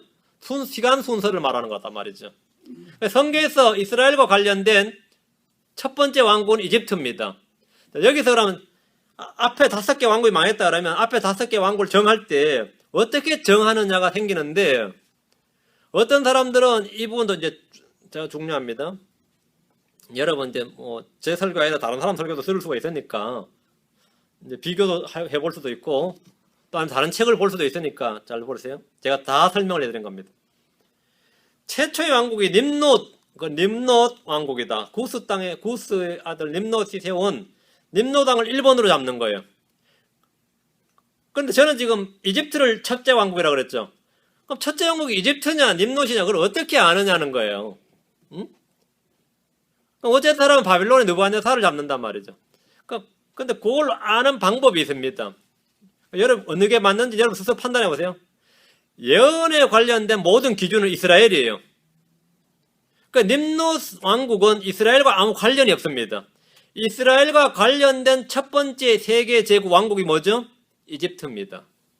그래서 이집트를 첫 번째 왕국으로 잡는 거예요. 이집트와 관련이 없는 왕국은 성경에서 예언에 다루지 않아요. 예를 들어 몽고 제국은 아무리 커도 징기스칸이 아무리 제국을 거서해서 그건 안 나와요. 알렉산더는 왜 나오죠? 그건 왜 나오냐? 나폴레옹은 안 나오죠. 예, 징기스칸도 안 나와요. 중국의 당나라도 안 나오고 그의 진나라도 안 나옵니다. 왜 안 나와요? 그건 이스라엘과 관련이 없단 말이죠. 이스라엘과 관련이 없을 때는 그건 예언에서 안 나옵니다. nim롯도 분명히 왕국이 있었다 해도 그것은 이스라엘과 관련이 없어요. 이스라엘은 그때 만들어지지 않았기 때문에 이스라엘이 만들어졌을 때 세워진 그때 왕국이 어느 왕국이었어요?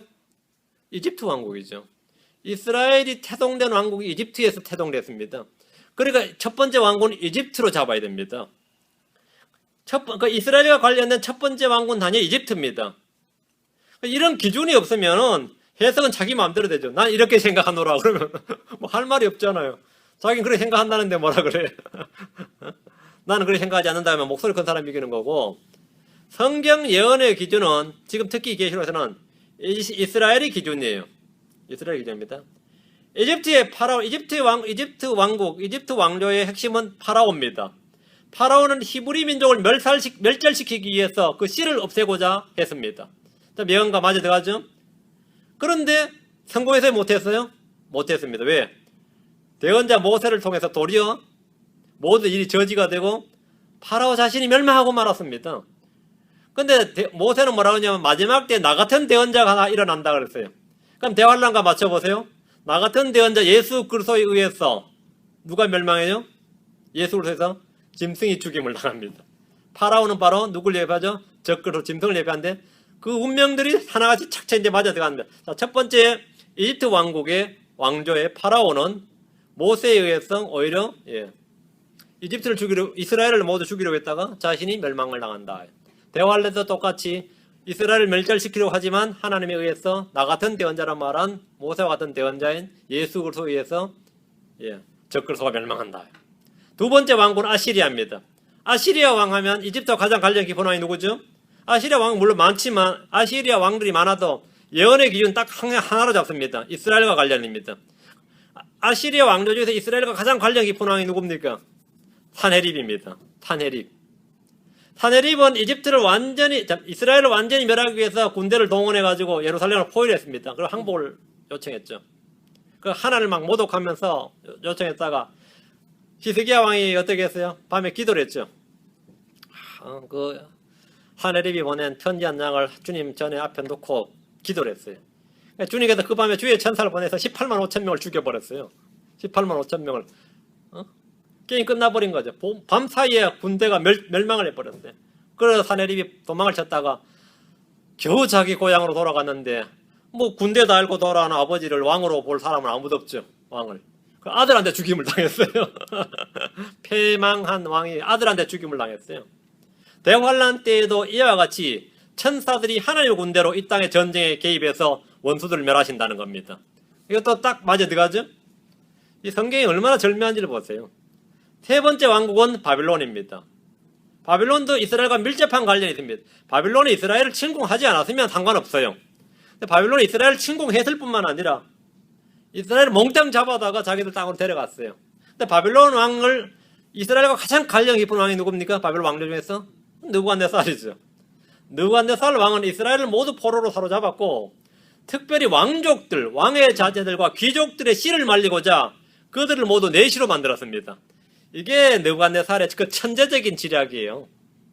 천재적인 지략. 보통 왕들은 말이죠. 이 전쟁에서 승리하면 여자들 잡아가거든요. 그런데 느부갓네살은 이스라엘 멸망할 방법을 딱 찾는데 아주 간단한 방법을 찾았어요. 당연히 왕조국가잖아요. 왕조국가에서 왕의 자제들과 귀족들을 내시로 만들어보면 어떻게 되죠? 씨를 멸할 수 있는 거죠. 이스라엘의 씨를 말려버리겠다는 겁니다. 여기 아주 간교한 정책인데 거의 성공할 뻔했죠. 이스라엘의 씨를 말려버리는 거예요. 씨를 말려버리고자 여러분한테 다니엘 있죠. 다니엘과 제 친구. 그거 다 내시들입니다. 성경 에스더에 나오는 누구면 에스더의 삼촌 누구죠? 모르드게. 그 사람은 내시죠. 그 내시를 만들어버린 거죠. 이는 한 나라를 포로로 사로잡아서 그 나라를 멸할 수 있는 방법입니다. 그 나라가 다시 일어나지 못하도록 완전히 멸할 수 있는 방법을 아주 쉽고도 간단한 방법을 강구한 겁니다. 하지만 이것도 이 와중에서 히브리 청년들은 왕에게 하나님의 진리를 증언하고 그분의 말씀을 전해줬습니다. 다니엘과 제 친구는 대환란 때 14만 4천 명의 모형입니다. 대환란 때 하나님의 인을 받은 동정들, 즉 이스라엘 각 지파에 뽑힌 남자들로서 짐승 앞에 설 것이고 고난을 받으나 구출을 받을 것입니다. 다니엘과 제 친구는 고난을 받았지만 어떤 고난도 그들을 해치지 못했습니다. 사자굴에 던졌던, 용광로에 던졌던, 불도 그들을 이기지 못했고 사자도 그들을 이기지 못했습니다. 그리고 다니엘과 제 친구는 동정들이었어요. 내시들이었으니까 당연히 동정들. 내시록에 나오는 14만 4천 명은 이들의 모형입니다. 이들이 증언을 하는 거죠. 얘들은 바빌론 왕국이 멸망할 때까지 끝까지 견디고 이겼습니다. 70년을 견뎠어요. 7년 대환란의 모형이죠. 70년을 견디고 이겼듯이 대환란 때 남은 자와 이긴 자들이 이와 같습니다. 이와 같습니다. 자, 네 번째 왕국은 메데 페르시아 왕국입니다. 메데 페르시아 왕국과 이스라엘과 가장 관련 깊은 왕국은 아하수에르 왕입니다. 아하수에르 왕은 여러분이 아시다시피 그 에스더를 왕비로 맞은 사람인데 자기 신하 하만이 간계로 모든 유대인들을 왕의 영토에서 멸해버리자. 이 사람이 이제 히틀러 계획이에요. 유대 민족을 세상에서 멸해버리자 이렇게 해서 왕이 인을 쳤어요. 그래서 명령이 전국으로 파벌로 떴습니다 이미. 그런데 에스더에는 놀랍게도 이 에스더서를 여러분 읽어보시면 이건 분명히 성경인데 하나님이란 단어가 한 번도 안 나오는 성경이 바로 에스더서입니다. 하나님이란 단어가 한 번도 안 나오는 게 에스더인데 얘들은 포로기에 하나님과 교제권 밖에 있었습니다. 포로기가 끝나고 그들은 당연히 어디로 돌아가야 되죠? 이스라엘 땅으로 돌아가야 되는데 안 돌아가고 남아있다가 당한 고난이에요. 안 돌아가는 거예요. 왜? 살다 보니까 그 땅이 더 좋은 거예요. 이스라엘 돌아가서 뭐 하겠냐 이게. 이민자로서 살다 보니까 살기 좋은 거예요 거기가. 바빌론 땅이 살기 좋거든요. 그 살기 좋다 보니까 거기서 계속 살고 거기다 마을도 만들고 해당도 짓고 대학도 만들고 막 도서관도 짓고 그랬습니다. 유대인들이. 거기서 누가 박해하는 자도 없고 하다가 제대로 만난 거예요. 하만이란 제대로. 다 죽을 뻔했어요. 그때에 이 3일 밤낮을 금식을 하면서 기도를 하고 막 유대인들이 막 기도를 하고 그렇죠. 민족의 구원을 위해서 부르짖었습니다. 근데 주님께서는 그들의 기도에 응답을 하셨고 원수들의 손에서 그들을 구출해 주셨을 뿐만 아니라 오히려 자신들을 죽이려고 했던 모든 자들, 하만의 그 계획에 있던 그 자들을 보복할 수 있는 기회를 주셨습니다. 복수의 기회를 주셨다고요. 이거 엄청난 이야기죠. 대환란 때에도 온 이스라엘을 멸하려는 마귀의 계획이 온 세상에 집행이 되고 명령이 하달되었지만 결코 그 일은 성공하지 못합니다. 주께서 그들의 계획을 엎어버리시고 도리어 그런 계획을 세웠던 이들이 다 죽임을 당합니다. 모두 다 아마게돈 전쟁에서 모조리 죽임을 당하죠. 이것도 절묘하게 예언과 맞아떨어지는. 그럼 다섯째 왕국이 누굽니까? 그리스 왕국입니다. 그리스 왕국. 그리스에서 이스라엘 멸망 계획을 세운 이는 안티오쿠스 에피파네스입니다. 가장 이스라엘 관련 깊은 왕이 안티오쿠스 에피파네스예요. 물론 알렉산더가 그리스를 대표하는 왕이지만 알렉산더는 그렇게 이스라엘과 깊은 관련이 없습니다. 안티오쿠스 에피파네스가 대표적인 왕인데 그는 이 유대 이스라엘 예루살렘의 성전을 더럽히고 파괴를 했습니다. 하나님을 믿는 사람들을 모두 죽이고 대신에 이교도들의 신들을 섬기도록 명령했습니다. 예루살렘에는 그리스 신들의 형상이 세워졌습니다. 신상이 세워졌고 이 마카비 시대라고 그러는데 마카비 시대 때는 그리스의 신들을 섬기든지 아니면 죽음을 택하든지 선택을 강요받았습니다. 유대인들이. 그러나 이런 때에도 히브리인들을 규합해서 대적하는 무장한 군인들이 있었는데 이들이 바로 마카비의 혁명, 마카비의 반란이라 불리는 사건입니다. 그때 덤벼들었던 거죠. 그래서 게릴라 전술을 썼어요. 사막에서. 그래서 이 4대까지 갔습니다. 마카비는 대제사장 가문인데 청년을 군대로 조직해서 무장 봉기를 일으켰고 조직적으로 저항을 했습니다. 대환란 때 유대 땅에 이와 같은 자들이 있을 겁니다. 적그리스도를 대적해서 근데 물론 못 이겨요. 못 이기는데 마카비 혁명 시대도 끈질기게 저항을 했는데 계속 사막에서 고생 많았죠. 고생 많았어요. 근데 대환란 때도 그런 군대가 있기 때문에 전쟁이 있다 그런 거죠. 주님께서 뭐라 그러셨냐면 저항하라 그러지 않고 뭐라 했어요? 도망하라 피하라고 하셨어요. 도망하라 피하라고 하셨음에도 불구하고 그렇지 못한 자들이 무장을 해서 전쟁을 일으키는데 짐승이 뭐라고요? 성도들 이기는 권리를 허락받았다 그랬어요. 그들은 못 이긴단 말이죠. 주님께서 하시는 말씀은 오히려 계시록 13장 10절부터 허무하죠. 그 무장한 사람들에겐 좀 이 말이 허무한 말이에요. 포로로 끌고 가는 자는 포로로 끌려갈 것이요 칼로 죽이는 자는 반드시 칼로 죽임을 당하리니 여기에 성도들이 있느냐 믿음이 있느니라. 무장한 사람들이 누구를 포로로 잡거나 누구를 칼로 죽이면 그들도 도로 다 죽임을 당한다는 거죠. 그거는 주님의 말씀입니다. 그래서 이것도 대환란 때와 거의 같은 이야기입니다. 자, 그럼 여섯째입니다. 여섯째 왕국 로마입니다. 로마 하면 시저죠. 로마의 시저는 이스라엘을 속국으로 삼았는데 그들이 예루살렘에서 죽든지 마사다에서 죽든지 둘 중 하나뿐이었습니다. 아니면 다 도망가든지예요. 그 예루살렘에서 도망을 못 간 사람들은 예루살렘에서 다 죽어야 했습니다. 그 최후의 성지, 최후의 전투지가 전쟁 장소가 마사다입니다. 마사다. 거기서 이제 몽땅 다 몰살당하죠. 몽땅 다 자기라고 한 명이 살아남았다 그러죠. 한 명이 살아남았다 그래요. 그 메시아의 오심을 믿는 유대인들은 민족을 보존하기 위해서 은밀히 예루살렘을 빠져나갔습니다. 예루살렘을 빠져나갔어요. 그래서 온 세상으로 피했습니다. 우리는 신약에서 박해를 피해 예루살렘을 떠난 유대인들을 볼 수 있습니다. 계시록 사도행전에 보면 나오죠. 예루살렘 교회에 큰 박해가 일어나자 예루살렘 피해서 사마리아 유대 땅으로 흩어졌다 이래 나오죠. 주님은 유대에 있는 자들은 도망하라고 명령하셨습니다. 도망하라고 명령하셨습니다. 빨리 도망을 가야 됩니다. 그래야 민족이 보존이 됩니다. 자, 일곱째는 누굽니까? 적그리스 왕국입니다. 이 왕국은 짐승으로 대표되는 왕국인데 짐승이라고 딱 나옵니다. 이 이상의 모든 왕국은 두 가지 공통점이 있습니다. 한 가지는 이스라엘을 없애기 위해서 적대 정책을 쓰면서 실제 그들을 죽이는 겁니다. 이집트부터 시작해서 차례대로. 이스라엘을 없애버리는 것을 정치적 목표로 삼았던 것은 독일의 히틀러만이 아닙니다. 이미 이집트의 파라오 때부터 있었던 일인데 모든 제국이 다 공통적으로 그러했습니다. 대환란 때 짐승 역시 그러합니다. 또 한 가지 공통점은 이 모든 왕국, 지금 제가 언급한 모든 왕국은 그 종교가 고대 바빌론의 그 뿌리를 두고 있습니다. 똑같아요. 종교가 똑같습니다. 얘들 왕국의 종교는 거의 비슷합니다. 얘는 그 뿌리가 같기 때문입니다. 그래서 바빌론은 뭐라고 그들의 어미인 겁니다. 이집트나 아시리아나 바벨론이나 페르시아나 그리스나 로마는 신화와 전설이 거의 비슷하며 종교체계가 동일합니다. 그래서 무슬림이 만들어졌을 때 중동이 하나같이 쉽게 종교가 단일화됐죠. 무슬림은 단일화됐는데 어렵지가 않았어요. 왜 어렵지 않아요? 거의 비슷했기 때문입니다. 거의 비슷했기 때문에. 그 무슬림이 알라라는 신을 만들어서 이 포교 활동할 때 목숨 걸고 저항했던 중동의 민족이 얼마나 많아요. 우리는 우리의 민족, 우리 신이 있다. 이런 사람은 아무도 없었어요. 쉽게 받아들였습니다. 왜 그렇습니까? 같았기 때문입니다. 의미가 같았기 때문에. 그러니까 중동이 쫙 이스라엘만 빼고 전부 다 단일 종교가 된 거죠. 20억이 단일 종교가 된 거예요. 너무나 쉽게. 그것도 뭐 몇백 년 걸린 것도 아니에요. 너무나 쉽게 단일화됐어요. 지금 심지어 한국에 불교가 들어왔을 때 말이죠. 신라 같은 나라는 불교 쉽게 안 받아들여졌습니다. 토속 종교에 있었기 때문에 굉장히 왕이 막 그 불교를 만들려고 애를 써도 안 됐어요. 조선시대 때 유교를 만들려고 유교를 국교로 삼았을 때도 지식층만 유교였지 민간은 다 불교였어요. 아무리 나라에서 절들 막 도시에서 내쫓아도 다 민간인들은 초팔되면 쌀찜지고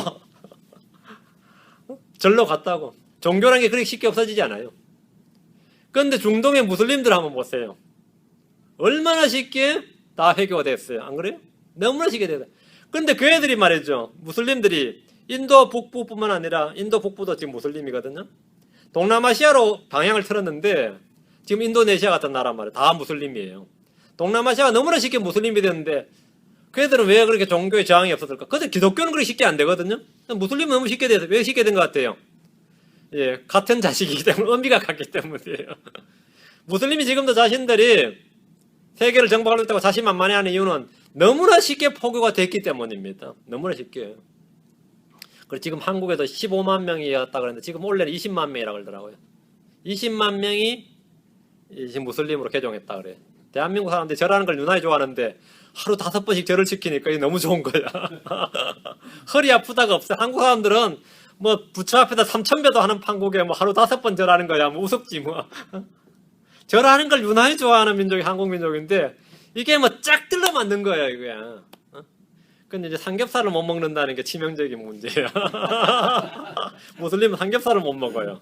한국 사람도 유난히 또 삼겹살을 좋아하는데 쉐주의 삼겹살 이건 완전히 한국 노동자들에게 뭐 영혼의 생수와 같은 거거든요. 근데 지금 그걸 이제 무슬림이 못하니까 무슬림이 앞으로 이제 그건 교리를 바꿔야 될 거예요. 한국의 무슬림들은 돼지고기를 먹어도 좋다 뭐 이 정도로. 근데 캐톨릭도 자신을 해요. 세계는 캐톨릭화 된다. 왜? 의미가 같기 때문이에요. 의미가 같기. 이 개신교 내에서도 대중 대학 캐톨릭과 흡수가 되는데 우리 침례교도들하고 성경을 믿는 사람들만 캐톨릭을 경계하지 나머지는 다 캐톨릭을 좋아해요. 그래서 제가 캐톨릭에 대해서 이야기하면 왜 그렇게 캐톨릭을 미워하세요? 뭐 이런 식이야. 캐톨릭을 내가 미워하긴 뭘 미워해. 자기는 사제들 보니까 너무 자기를 헌신한 것 같고 희생한 것 같고 존경스럽다느니 뭐 이런 에라씨 목사님들도 그런 소리 해야 되고 말이지. 그게 다 뭡니까? 같은 배에서 난 자식이라서 그래. 의미가 같아서 그래요. 예. 자, 그럼 우리가 지금 이야기하는데 이집트, 아시리아, 바빌론, 페르시아, 그리스, 로마는 신화와 전설이 거의 비슷하며 종교체계가 동일하다고 그랬습니다.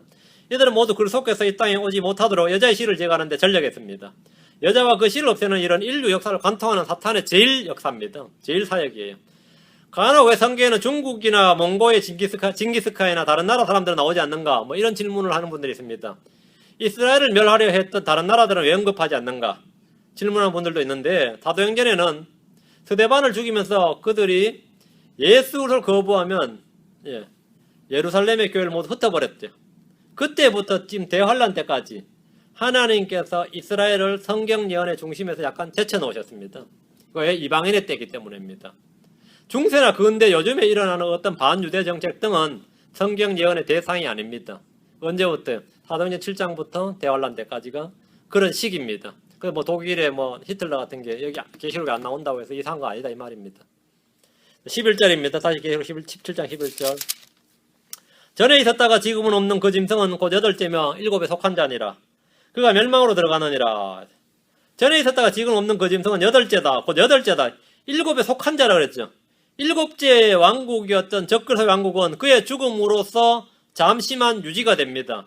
10절에서 그가 오면 반드시 잠시 동안 머물리라. 이 말씀은 그가 대환란 중에 큰 부상을 당해서 죽은 자처럼 되었기 때문입니다. 그의 죽음으로 인해 그의 왕국은 일단 끝이 납니다. 7째 왕국이 그의 죽음으로 끝이 나요. 그가 다시 살아나지만 그는 더 이상 자신을 보이지 않습니다. 그러다가 다시 나타나는데 전에 있었던 그 왕과 동일한 인물입니다. 그 8째가 뭐가 되는 거죠? 전에 있었다가 지금은 없는 그 짐승이라고 말합니다. 그러면서 8째이면서 또 뭐죠? 7째에 속한 자가 되는 겁니다.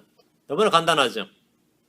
7째와 8째는 동일 인물로서 7째 왕이 죽음을 통해서 끝이 나고 다시 그가 끝없이 깊은 구렁에서 올라와서 두 대원자를 죽이고 권능을 잡고 온 세상 왕국을 할 때 그때 8째란 말이죠. 8째는. 이 사실을 알지 못하면 성경이 무슨 말장난 같아요. 뭐 7째라 그랬다, 8째라 그랬다, 8째. 성경이 꼭 말장난 같아.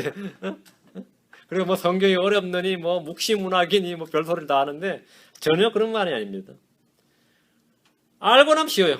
그의 마지막은 뭐라고요? 멸망이다. 그가 멸망으로 들어가느니라 했죠. 왜? 이는 그가 멸망의 아들이고 주님께서 그를 심판하시기 때문입니다. 주님 재림하셔서 그를 심판하시기 때문이죠. 12절 내가 본 열불은 열왕인데 그들이 아직 아무 왕국도 받지 못하였으나 그 짐승과 더불어 1시간 동안 왕으로서 짐승을 권능을 받느니라. 7산에서 나온 7왕하고 열불에서 나온 열왕은 다르죠.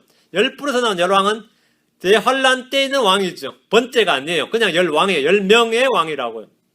그러나 머리로 산으로 할 때는 뭐라 했습니까? 번이었죠. 번째. 잘 보세요. 천사 요한에게 여자가 탄 짐승의 신비에 대해서 지금 계속 말해주는데 주홍색 짐승은 머리가 7이고 뿔이 10개인데 열뿔은 열왕이다 이렇게 말합니다. 머리는 7인데 뿔은 10개입니다. 뭔가 언밸런스죠. 조화가 안 맞잖아요. 뭔가 균형이 맞지 않단 말이에요. 요한이 본 열뿔 즉 열왕은 아직 아무 왕국도 받지 못했습니다. 왕국이 없는 왕입니다. 왕으로 내정되어 있긴 한데 아직 다스릴 왕국을 받지 못했습니다. 그럼 왕국을 주는 이가 누굽니까? 왕국을 누가 주죠? 그 짐승과 더불어 1시간 동안 왕으로 권능을 받느니라 하죠. 짐승에게 권능을 주는 자가 있습니다. 사탄이죠. 용입니다. 열뿔에 대한 환상은 이미 다니엘이 받아서 충분히 기록해뒀습니다. 열뿔은 짐승의 머리에서 난 뿔인 거로 이들은 짐승과 함께 권능을 받고 함께 통치를 합니다. 이들이 자신들의 권능을 짐승에게 넘겨주는 일은 전혀 놀라운 일이 아닙니다. 13절 이들이 한 생각을 가지고 자기들의 권능과 힘을 그 짐승에게 주리라 했습니다. 열왕은 한 생각을 가지고 자신들의 권능과 힘을 짐승에게 준다 그랬는데 열왕은 자신들의 정치적 권력과 군사력을 포함한 모든 왕권을 짐승에게 줍니다. 이로써 뭐가 되는 거죠? 아마겟돈 전쟁에 참여할 수 있는 왕들, 군대들이 형성되는 거죠. 이로써 지상의 주요 모든 주요 권력을 소유한 짐승은 아마겟돈 전쟁을 위해서 사람들을 모으게 되고 군사를 모집하게 되고 일대 전쟁을 치를 수 있게 되는 겁니다. 자, 이렇게 이 짐승들도 왕들 열왕도 말이죠. 이렇게 한 마음이 되는데 그리스도 안에서 크리스천들이 한 마음이 못해가지고 참 주님께서 요한복음 17장에서 대제사장의 기도를 이제 승천하기 직전에 가장 긴 기도를 하셨는데 그 기도에 딱 한 가지만 3번을 반복해서 기도하는 게 주님이 하나가 되게 하옵소서. 이들을 하나가 되게 하옵소서입니다. 하나가 되게 하옵소서. 그러니까 주님께서도 가장 어려운 일이 뭐라고 보는 거죠? 하나 되는 게 제일 어려운 거죠. 그러니까 주님이 그 기도는 3번 해요. 그들 하나가 되게 하옵소서. 하나가 돼. 한 마음이 되게 하옵시고. 교회도 그래요. 하나가 되는 게 그렇게 어렵습니다. 특히 한국인은 말이죠. 2-3명만 모이면 뭐 하나 만들잖아요. 여러분이 이 비즈니스를 한번 해도 그래요. 밑에 일하던 사람이 한 3년, 4년 해서 오면 일 다 배우고 나면 내가 하나 차려도 되겠다 싶어도 곤욕뼈 가게 차려요.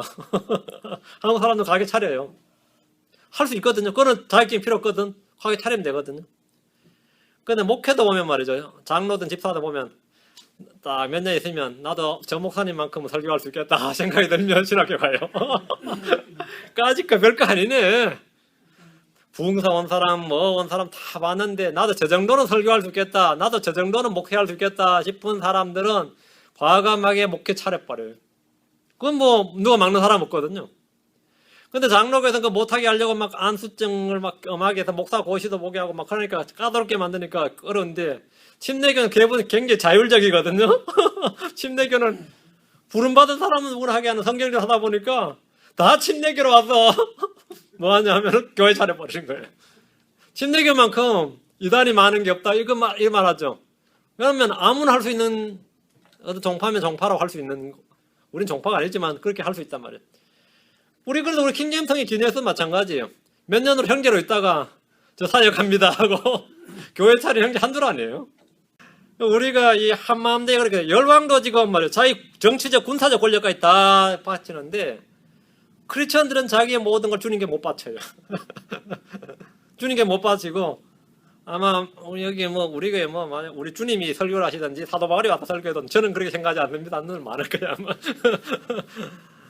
그러니 뭐 달리 할 말 없습니다. 우리 성령께서 우리 속에 한 마음을 주시기를 원합니다. 한 마음이라는 게 뭐 성경에 따라 한 마음이 되야 됩니다. 너희 속에 그리스도의 마음을 품으라 그러죠. 그리스도의 마음을 품는 거 그게 중요합니다. 이거 보면 참 기가 찼습니다. 짐승 이 10명 이 사람들도 한 마음이 되는구나. 근데 크리스천들도 한 마음이 못 되는구나. 우리 모두 한 마음이 됩시다. 한 영이라 그랬죠. 한 마음이 됩시다. 기도합시다.